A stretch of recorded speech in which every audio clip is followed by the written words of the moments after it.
Goeiemôre radioluisteraars. Vanoggend se boodskap wil ek vir jou bring na aanleiding van Paasnaweek wat verby is, laas naweek. Ons het gekyk na die groot kruisigingswoorde van Jesus, wat die gewig daarvan was, en vanoggend wil ek bietjie stil staan by die grootheid daarvan.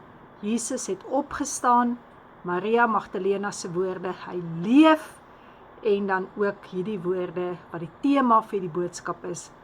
Jesus leef, ja, hy leef hier in my hart, hy leef. Abba Vader, dankie vir die oomblik dat ons kan stil raak voor U wie ons God is. Here, help my dat hierdie boodskap vir baie soveel sal beteken. En Heilige Gees gaan uit oor hierdie aarde waar daar soveel dood is, soveel negativiteit is, en raak ons aan om net weer te glo, Jesus leef en hy kom terug. Amen. Nou, vanoggend wil ek vir jou lees uit Johannes 20, dit was vroeg die Sondagoggend gewees, met ander woorde die eerste dag van die week, dit was nog donker, en Maria Magdalena het by die graf gekom, en toe sien sy dat die klip weggerol is. As jy kyk in die ander vertalings, het hulle gewonder nog, hoe gaan hulle hierdie klip kan wegrol? En sê die woord nie vir jou en vir my, terwyl jy nog besig is om te bid, nog voor jy gevra het God al geantwoord. En sy hardloop toe, en sy kom by Simon Petrus, en by Johannes, die liefling disipel, en sê, hulle het die Here uit die graf uit weggeneem, en ons weet nie waar hulle hom gesit het nie. Daardie skok ontdekking, dat waar hulle gedink het Jesus is hy toe nou nie. En baie keer is ek en jy ook in so skokplek, waar ons Jesus op 'n plek verwag, en net omdat ons hom nie kan sien nie, dink ons hy is nie daar nie. Petrus en die ander disipel het uitgekom, na die graf toe gehardloop, die twee het saam gehardloop, maar die ander disipel het vinniger as Petrus gehardloop en eerste by die graf aangekom. En so tussen die lyne deur wil dit net weer vir my sê, daar is geloof, daar is hoop, daar is liefde. Maar die grootste hiervan is die liefde, dat liefde altyd die vinnigste antwoord moet wees, want waar liefde die vinnigste is 'n mens altyd bereid om meer die waarheid te sien. En dan toe hy vooroor buig, sien hy die linnedoeke daar lê, maar hy het nie ingegaan nie. Maar Simon Petrus het na hom ook daar aangekom, en Simon Petrus het by die graf ingegaan. Hy sien toe die linnedoeke daar lê, en die kopdoek wat om Jesus se kop was. Nou, hoekom sê die woord vir ons so duidelik dit? Want dit was die betekenis gewees vir hulle, as hulle aan tafel gesit het, wat hulle sou verstaan het, as hierdie servet mooi opgevou was, en neergesit was, het dit beteken, die ete is nie verby nie. Die persoon gaan terugkom om verder te eet, en dit is vir jou en vir my ook 'n teken, daar die kopdoek wat opgevou was, is Jesus is nog nie klaar met ons nie, hy kom terug. En toe het hy geglo, en dan staan daar, hulle het nog nie verstaan, dat Jesus uit die doodheid sal opstaan nie, en hulle het toe teruggegaan na hulle huis toe. Maar Maria het buite die graf gestaan en sy gehuil, en terwyl sy huil het sy vooroor gebuk en in die graf ingekyk.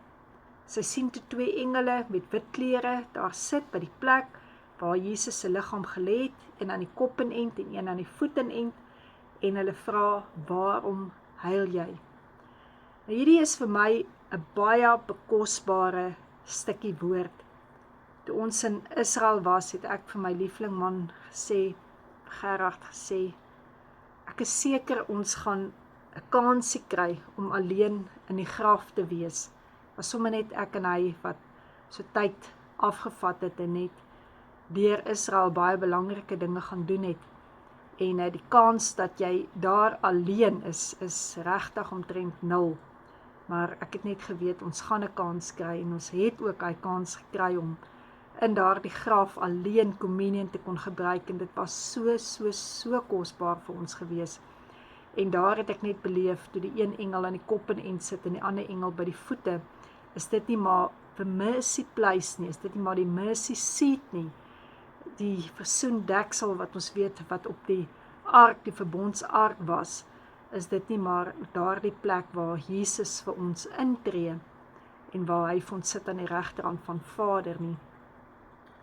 En sy het toe nou daar gesê, sy soek vir Jesus, en sy het gesê, as hulle hom weggeneem het, kan hy asseblief net vir haar sê, waar hulle hom gesit het, en nadat sy dit gesê het, het sy toe omgedraai, en sy het Jesus daar sien staan, sy het nie besef dit was Jesus nie. En baie keer as ons so hartseer is, en as ons so ontsteld is, dan sien ons nie hoe baie naby Jesus aan ons is nie, dan erken ons nie Jesus by ons nie. En hy vra toe vrou, waarom huil jy? En Jesus sê toe, sê net vir my, waar jy hom neergelê het, en ek sal hom gaan haal. Hierdie getrouheid van hierdie Maria Magdalena, maak nie saak waar jy hom gesit het nie, ek wil hom net gaan haal, ek wil net by hom wees. En toe hierdie woorde, Maria, sy draai toe om en sy sê vir hom in Aramees, Rabboni, wat beteken meester.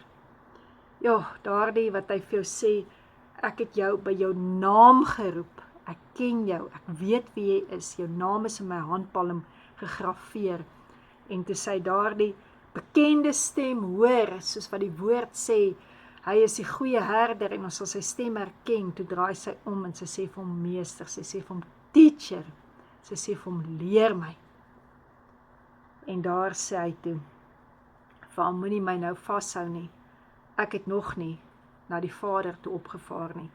Daardie gedeelte is ook 'n misterieuse gedeelte, hoekom sê Jesus vra, moenie nou aan my vat nie, want jy sien Jesus moes nog die bloed van die lam, hy wie die lam van God is, op daardie versoendeksel van die ark gaan neersit het, op die altaar gaan neersit het, vir jou en vir my sondes.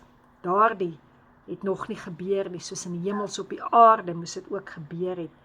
Maar hy sê vir haar, gaan na my broers en vertel vir hulle, ek vaar op na my Vader toe, wat ook julle Vader is, na my God toe, wat ook julle God is. Wat 'n wonderlike boodskap wat Jesus vir haar gegee het en gesê het, ek leef, gaan sê vir hulle, dis wat ek nou doen.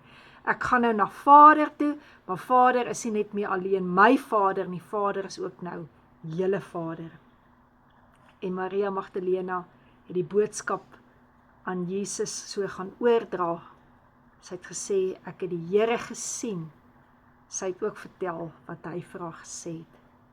Hy leef, hy het opgestaan. Hy leef, hy het opgestaan.